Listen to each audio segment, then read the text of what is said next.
أعوذ بالله من الشيطان الرجيم. بسم الله الرحمن الرحيم.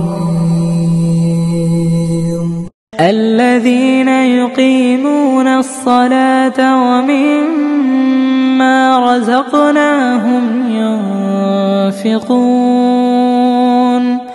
أولئك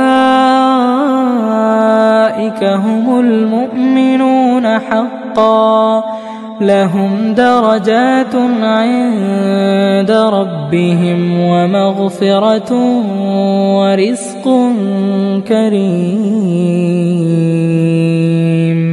كما أخرجك ربك من بيتك بالحق وإن فريقا من المؤمنين لكارهون يجادلونك في الحق بعدما تبين كأنما يساقون